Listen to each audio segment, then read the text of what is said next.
It's a great day when you're hanging around. Nothing's ever going to bring me down. Good times are coming our way. Whenever, wherever, whatever today. Today is going to be a great day. I am Nikki G, your host. Welcome to the Lone Doctrine, the food for thought exploration station, and your place in making today better than yesterday. Lately, we've been experiencing life either seeing the glass half full or half empty. Most of us, the world, are in the middle of a pandemic. And every week we've been adding some bonus episodes to help you get through these times and realize that every challenge is an opportunity. Today, I started to set out to get other people's stories on how they are handling this crisis, how they are handling this growth, and how they're pushing through. So today I'd like to share with you a few good friends of mine who started this creation station of awesomeness of all things spooky and adventurous and travel and everything and all above, which might help you keep distracted during this time, called the Fractured Compass. Let's get right into it. All right. We are here at the Lone Doctrine. Thank you for tuning in. We have a special episode today with some very special people. They are the co-creators of a adventure-based YouTube, and they are called Fractured Compass. I have Bree and Jackie with me today. How are you guys doing? Yeah, we're doing good. Doing good.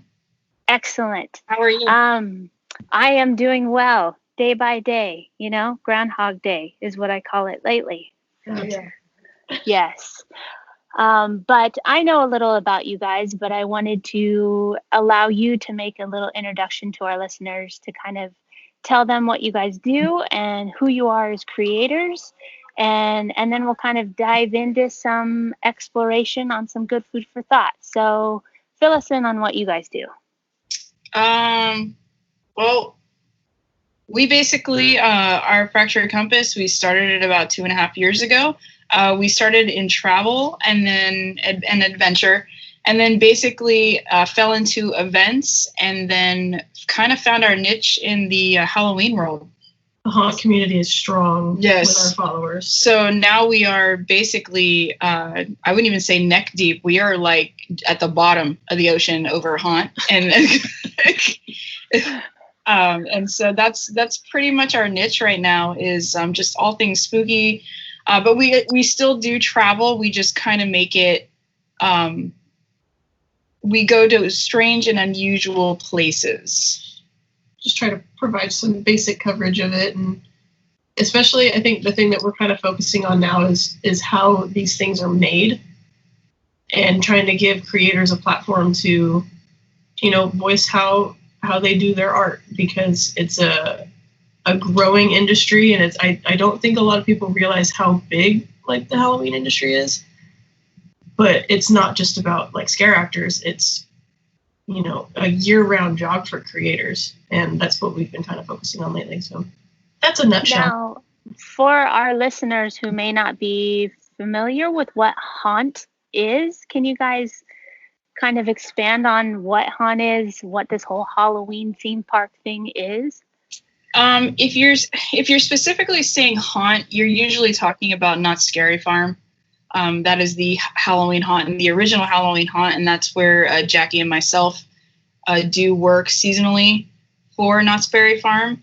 And obviously there are other Halloween events out there, Halloween Horror Nights for Universal, Dark Harbor for Queen Mary, LA Haunted Hayride, Fright Fest over at Six Flags. So we both were born and raised in SoCal, and we pretty much find ourselves very, very lucky to have all these things around us. And would you say, as far as like finding your place in this creation and really centering yourself around this purpose of kind of bringing this community together, I bet you see lots of different mindsets and lots of different in and outs with not only your creations, but within your personal life as well. Yes. Yes. obviously, as you guys know, like we're an exploration station, and I love to kind of pick people's brain and allow them to share within our community some of the things that have been going on in their personal life. And something that we've been putting out recently is trying to wrap our heads around this pandemic. And I'm sure within your creations and being co-creators of something, I'm sure these creations at this time have given you a lot of healing. Would you agree? I mean, they've definitely given us something to kind of take our minds off of things for the moment. But this thing is hitting the event community and the haunt community pretty hard because I wouldn't say our way of life, because for somebody who works with haunts and things like that, like Halloween is life, and you're always going to have that in the background. But every event that we go to, everything that we work on has kind of been canceled Or at least stalled. And at least stalled for the moment. So, over here at FCP, we are trying to continue to do short stories. We're trying to bring the community together to talk about the things that we like, doing live streams and things like that. And then, as Jackie was saying, we're working on telling the creator stories of these events and talking with some of the talent. But, in that distant future, we're all kind of have it in the back of our minds whether this is going to happen this year or not. And obviously this is something like, when you really look at the big picture of the world, it's really like not the end of the world. But I mean, for everyone that is a part of this community, and I mean, this is something we look forward to. It's kind of a way to release, our own inner feelings and project them in a safe environment where it's controlled. And if all that kind of gets canceled, it's going to be a hard hit. But like we said, like us trying to provide some type of distraction by doing, creator interviews or just continuing to try to do what we're doing right now, I think is also providing us at the very least a distraction. I'm not sure if it would be a coping mechanism with what's going on. If anything, it's kind of a little bit more stressful on top of everything that we're doing, because we're trying to be that rock for people. But we're trying. Yeah, and we had to take a break at one point because we were like, we're trying to make people happy and give them a distraction, but we weren't really focusing on ourselves. And it's really hard, because if you've never been part of Haunt, and Nikki, I know you have, we all come together and it's like a 6-week party. You go hard, you don't sleep, you get sick, like you're one big gross family. You're one big gross family, and you just lay it down on October 31st, and you've got a story. You've got things for the next year to come. But we'll see, man. We'll see. If for some people, it'll be hard, but we'll get through it, because time marches on. It's the one thing that you can't stop is time. People are resilient too. Yeah, but some people, this is, some people live and breathe, and it's going to be rough. There is definitely a lot of change in everyone's lives right now as this is affecting the world. And what I've seen is that it's brought a lot of perspective into people's lives on really centering and almost putting into like microscopic focus these things that have held so much importance in our lives and kind of create our day-to-day and create our year. And we talk a lot about change and embracing change, and change being one of the constants in life, along with time, like you said.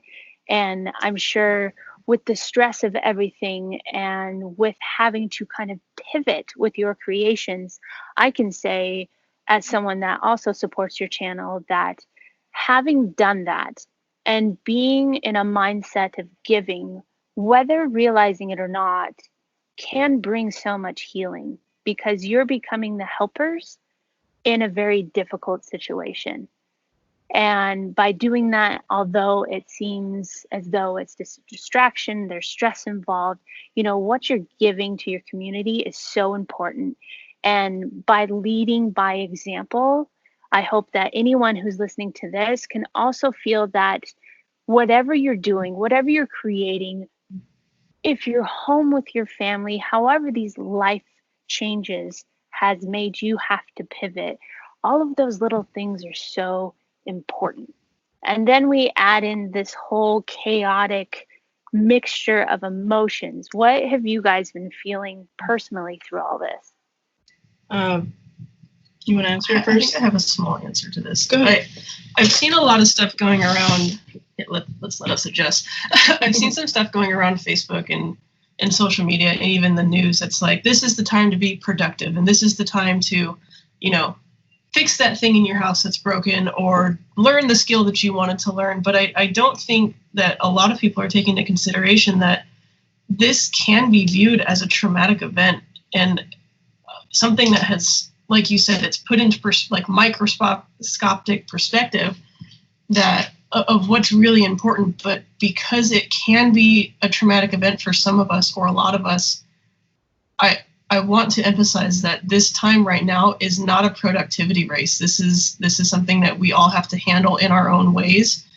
And I don't want people to feel pressured to constantly be like, well, I have to do this and I have to do this and this needs to be fixed and I need to go through the garage, or I have to be cranking out videos, or it's not. Like, don't torture yourself like that, because it's not fair to you. You have to do what you need to do to take care of yourself first before you can be that rock for people. And I think that's why we had to take a step back there for like a week and be like, okay, what are we doing right now? Because I don't feel like we're taking care of ourselves. And if we're not at our best, we can't help people.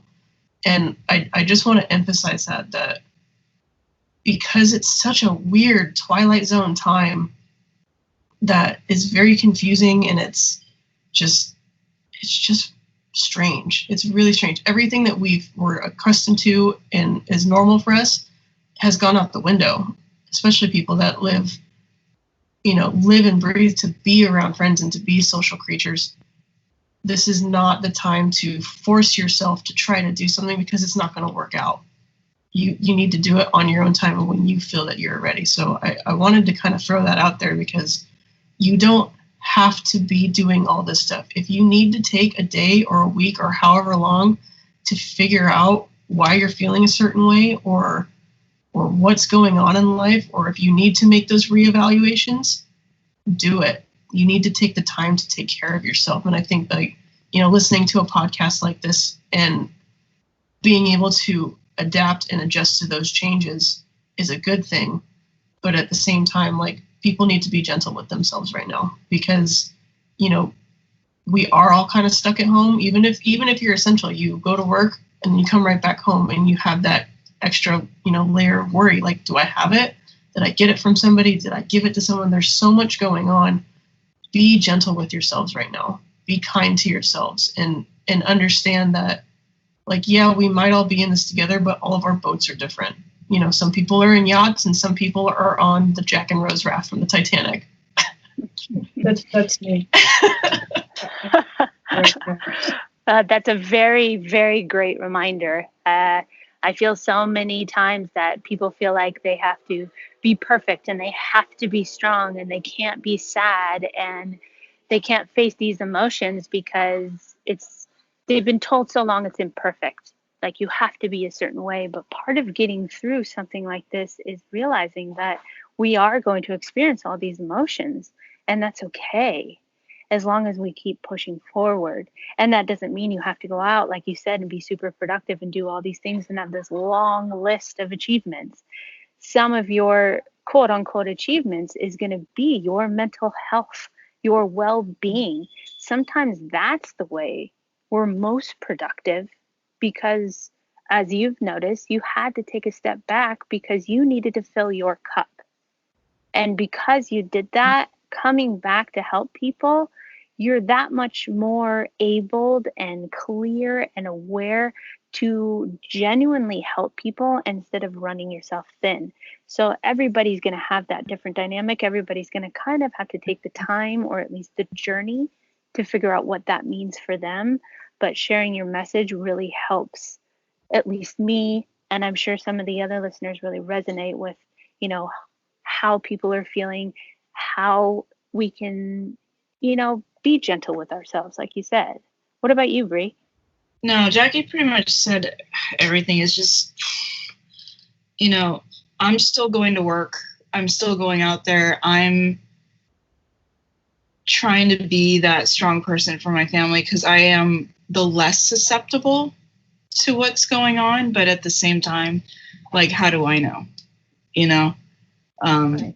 It's really weird, because I've been reading a lot of things where it's like, hey, grandma lived through the Depression, or grandma lived through this or something, and she does weird stuff. But, you know, and I was kind of laughing to myself and being like, oh my God, is that going to be me?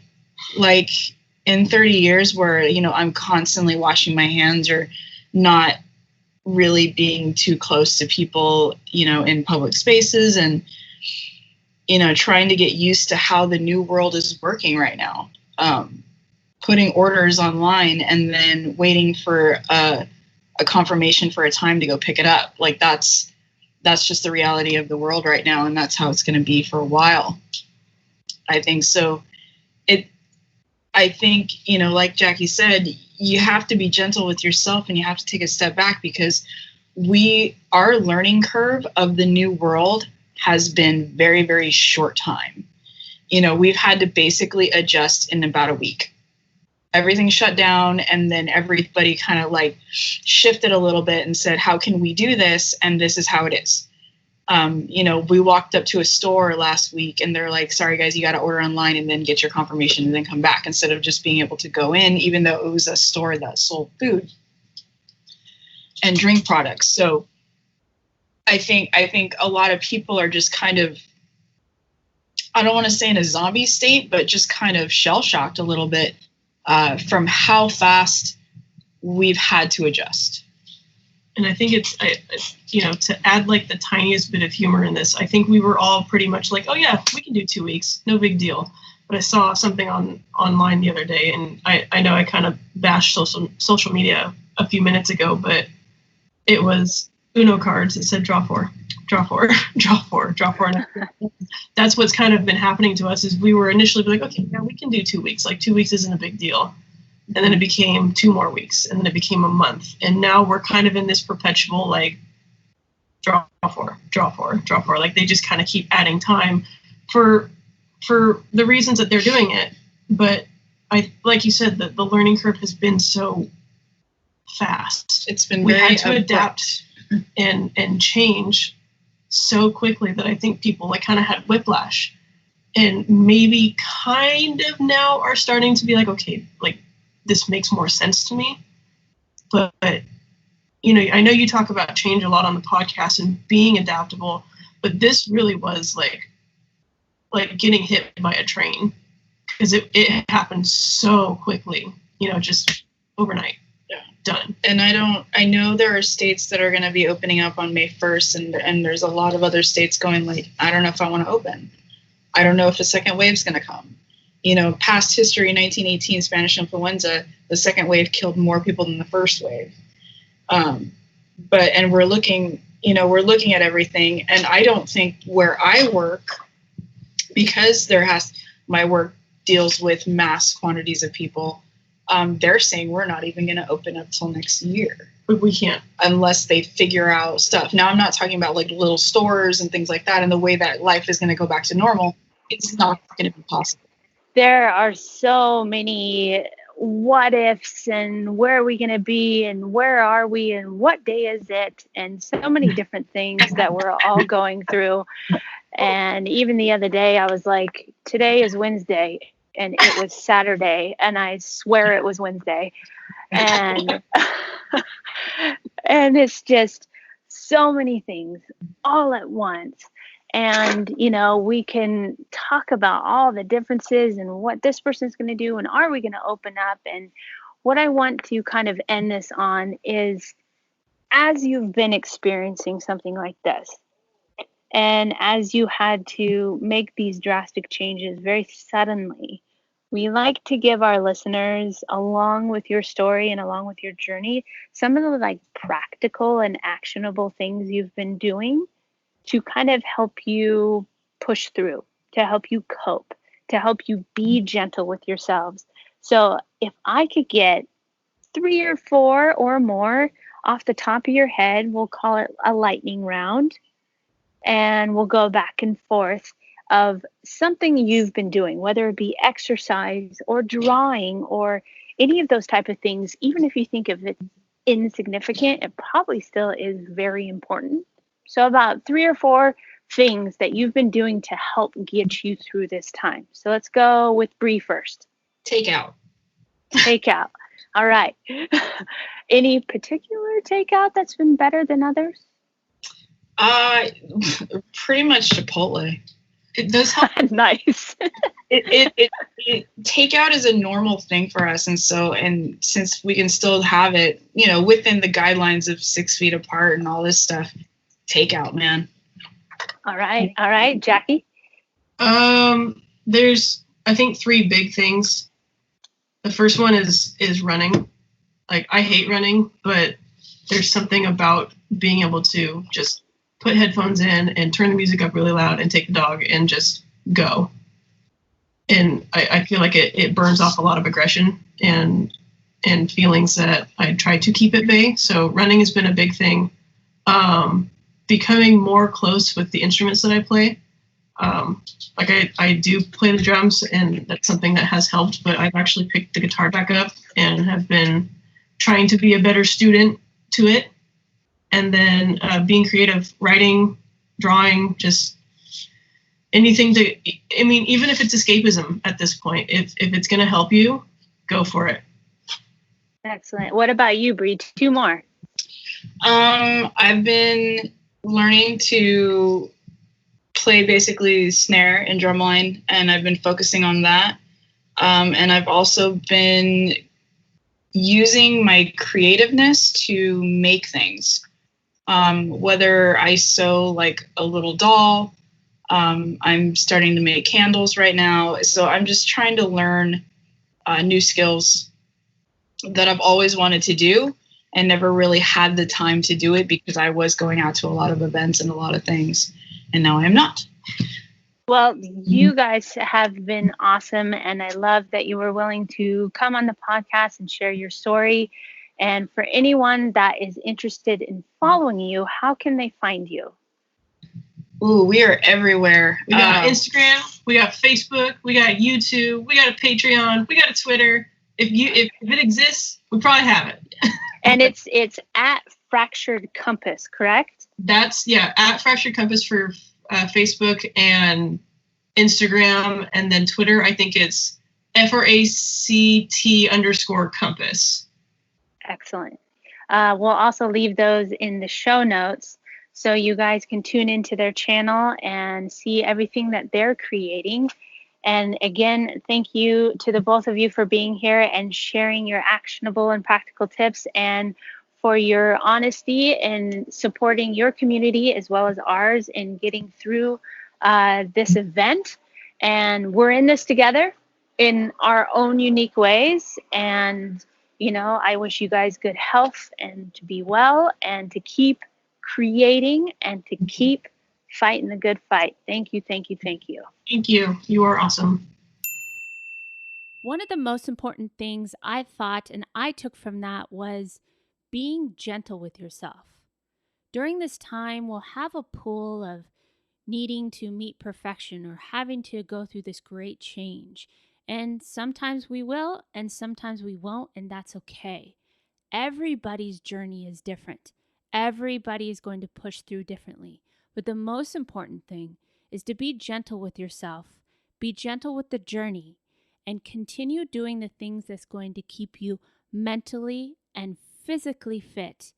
And all in all, remember, keep fighting the good fight.